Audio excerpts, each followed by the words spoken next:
Okay, and to try and show you to the best of my understanding how this game works. So I think the first thing I need to do is kind of probably go over scoring. There are 5 different colored suits in the game, and each card shows 3 different colors on it, and each color represents a stage of the game that you're going to be playing out. And what you're trying to do is perform all 3 levels in a stage. So you want to do level 1, 2, and 3 of blue, and so on and so forth. And once 2 players have completed all 3 levels of any color, it would end the game. So in this example, right, this first player achieved all 3 levels in the blue. This player achieved all 3 levels in the pink, and that triggered the end of the game. And you could see this player achieved 1 level in the blue, 2 different levels in the yellow, none in the green, and 1 in the off-white or grayish color. And so that's how the game goes. You're just trying to get as many wins as you can. However, winning based on this card here will earn you or lose you points. So if you only achieve victory in 1 level, the highest level, that would be the level in the furthest to the left, you're going to get 1 point for that. If you only achieve the middle level in your attempts, you're going to lose a point. If you only achieve the 3rd level, you're going to lose a point. If you achieve the 1st and the 2nd, but not the 3rd, you'll get 3 points. If you achieve the 1st and the 3rd, you'll get 2 points. If you achieve the 2nd and the 3rd, you'll get 1 point. And if you achieve all 3, you'll get 5 points for that. So again, there's certain things you don't want to do, and obviously there's achieving these 2 is better than achieving these 2, and so on and so forth. So that's how scoring goes. You have these cards that denote when you're transitioning to a different phase or stage of the game, and you have your cards. Now you take this deck, and there are basically the cards as I showed you with 3 different colors on them, but there are some special cards in here which I will explain in a moment. So you just shuffle this up and you deal 7 cards to each player. So if this is my hand that I was just dealt, I can arrange these cards however I want. I have 2 special ability cards, and then I have 5 color cards. And so since I'm the first player, I'm going to decide what is going to be the dominant color of this art that we're trying to learn. So theoretically, if I played this bluish suit here, we're trying to learn the art of dancing or fan tossing or what have you. And if I play this color, then this color is going to have to be played throughout the trick. If I played this dark black color, that's what's played throughout. And what that would look like is something like this. So if I played, let's just say I played this card to the trick, I'm establishing that this blue is the dominant color. And so I'm going to play this card, and then it goes to, and then after you play a card, you draw a card back up. And then the next player is going to look to see, can they play to the blue suit. Now, the highest card in the first set wins you the, dance or the point for that category.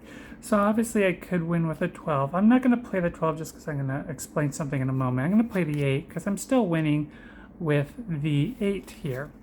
And then I'll draw a card, and then it's the next player's turn. So then we look at their cards, and they have a 7 and a 3. So they can, if they play to this, they're not going to win. So if they couldn't play to this, one thing that they could do, like if they didn't have these cards, right, they could choose to just slough off a card, which would just mean you play it sideways and says, hey, this is my card that I'm playing because I can't do anything else. The other thing you can do is try to move into the next stage of the event. So we're in stage 1, this outer thing, but moving into stage 2 means we're going to start playing the center color. And to do that, number 1, I would have to have a card with a blue center, so this middle color would have to be blue, and I do have that here. And the second condition is the number on the card has to be higher than any number that was already played. So it'd have to be higher than a 4 and an 8. This is not, so I can't really play that for this round. I do have if we get to the 3rd level, maybe I could play that one. So I'm just going to slough off a card, and I'll just say I'm gonna, or I'll just play this card, right? So I'm playing that 3. It's not going to win me anything.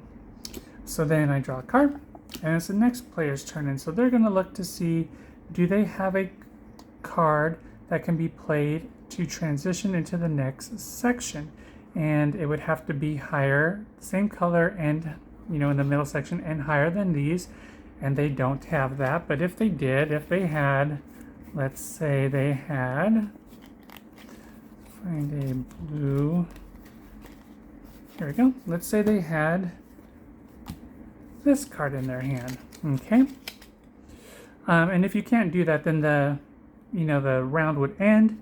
The second player would earn a proficiency in the blue category, right? So they would get in this blue category, they would get kind of that middle marking. And again, a middle marking by itself is worth a negative, or sorry, then the first stage. So that one could be the middle, it'd be the one to the left. So they get the far left one, and by being proficient in the first stage only gets you 1 point. And so what would happen is the second player would have 1 point there. But let's just say it came back to the first player, and so they have to have a card that has this blue as the second color. So here we go, I have 2 of them that meet that condition. And so not only does it have to meet that condition, but again, the number has to be higher than any number that is out here. And this one has a number that is higher than that. So I could play this, and then what you do essentially is you play above this card, showing that you are transitioning to the second stage of learning this skill of learning fan tossing. So I played that, I would draw a card, and it would be the next player's turn. So we look to see if they have any blue cards. Now, in this round, the highest number played will win the point, but in this second round, the lowest number played. So while they could play this 12 here, they're not going to win anything by doing that. But that may be their only play. Yes, because if you have it, you have to play it. So they play the 12 there, they draw a card, and now it's the next player's turn. Do they have any blue centers? They have 1. And so they have to play it. It is lower than the other numbers, so they're going to end up winning this.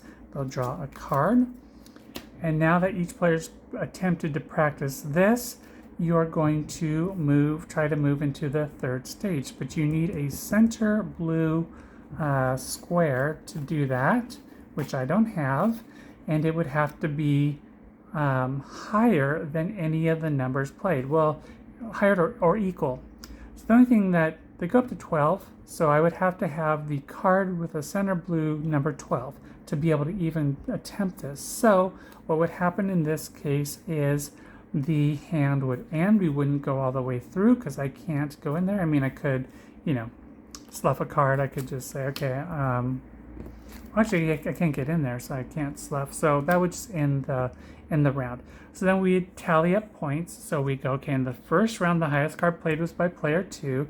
So they would, as I mentioned before, get the first mark in the blue section. So it would look like this person here. And then we'd say who won the second round. And here it's the lowest card, and say, well, player 3 won the lowest value in that second phase. So they would just get this little mark in the 3rd phase. And again, having phase 3 by itself, or phase 2 by itself, is a negative 1 point. But that's where it'd be that second one. And so what would happen is these cards would be thrown into a discard pile, and then we would start a new hand. Did I draw back up 3, 4, 5, 6, 7? 1, 2, 3, 4, 5, 6, 7. 1, 2, 3, 4, 5, 6. Okay, so let's just say we're starting a new round, and I'll show you the special cards now. So let's just say this player is choosing. So I'd want to find a color that I have carrying throughout. So I have black here and I have black here. So this one I have black going all the way through.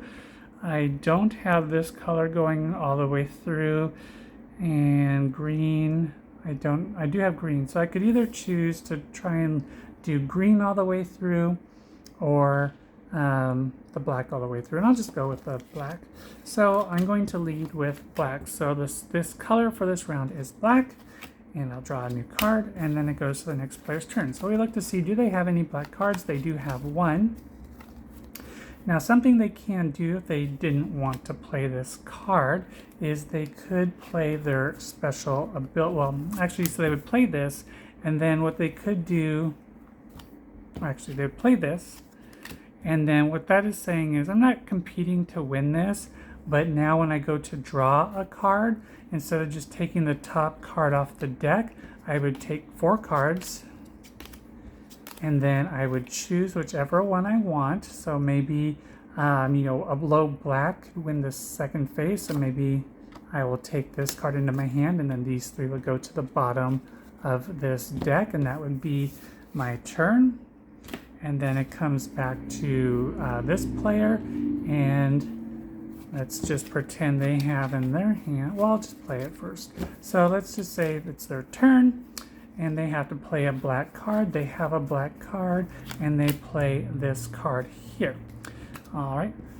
Or they could look into transitioning into the next phase, but they would have to have a black card with a black second layer, which they have one. But it would have to be a higher value than a 6 to be able to do that, because that's how you break into the next phase.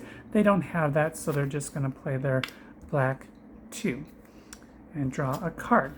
Then it comes back to this person, and so now they have to have a black center card with a black center like they do here, and they just have one, and it has to be higher than these cards, which they don't have. But let's pretend they did. So let's pretend they had, I saw some that I could use. I'm just looking to see if there's another choice. All right, I'll just take one of these. I'll take this one. Okay, so let's pretend this card is in their hand. So it's black, it meets this color, and the value is higher than a 2 and a 6. So they play that. So again, you're going to show, okay, we're transitioning into phase 2. Again, in this phase, though, the lowest value card is what's going to win it. So that was this player's turn. They draw a card to replenish their hand. Goes to the third player. So they're going to look at all their cards that have a black center to it. They have these cards. A 2 is a low card. So they're going to play their 2, and they're currently winning that. They'll draw a card to bring their hand back up. And now this player can look to see, do they have either a black second layer or a black inner layer if they want to try and bust into the third level. A black center layer, so they could play this, and that would be lower than this, which would win them that phase. So they do that. They draw their hand back up, and now it's the second player. And so they need to have a black inner, and the value has to be higher than anything that is out there, which they happen to have. So they're going to play the black 11, showing we are now transitioning into this next phase. They draw back up. This player looks at their hand, and they do have 1, 2, 3 cards with a black center. None of them are higher than that, so they maybe will just save their 10 for later. Maybe it'll be useful. And let's just say they're going to play their 4 there. Draw back up. And then it comes back to this person. And so they do have some black center cards, but they're not going to be able to beat that. But what they could do if they wanted is they could play this card instead. And if you play this card, what it allows you to do is you could pick up the discard pile that builds over time. And any card in here that's a value, I believe it's 2 through 11. You can't take value 12s, and you can't take the lowest values, which I believe are 1s. So any value that's not a 1 or a 12, you can look at those cards, and if you wanted to take one of those into your hand, you could choose to do that as your turn instead. So maybe they're going to take this 3 into their hand and then just throw these back into the discard pile.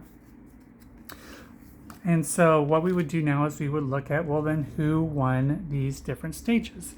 So in the first stage, player 1 played the highest of the suit. So then on this thing, I guess that would be this one here, they would get the furthest to the left mark in that column. And then in stage 2, lowest card went to player 3. So then player 3 would get the furthest symbol to the second symbol. So like this would be a good example here. This middle one would be an example of them fulfilling that. And then in stage 3, and it doesn't always get to stage 3, it doesn't always get to stage 2, but I made it happen for the example. In stage 3, the highest value card with the black center, that would be this. This would be player 1. So player 1 would have a mark in the for this right spot for that. And again, you just keep doing that until 2 sets of mastering all 3 levels of a color would happen, and that triggers the end of the game. Then you just add up your score. So again, if you have you have all 3 done, you're going to get 5 points. If you have the first and the last done, you're going to get 2 points. If you have just the second one or just the last one, which is not on here, but those are -1 points as it shows on the example card, so on and so forth. And so that's pretty much how you play that game.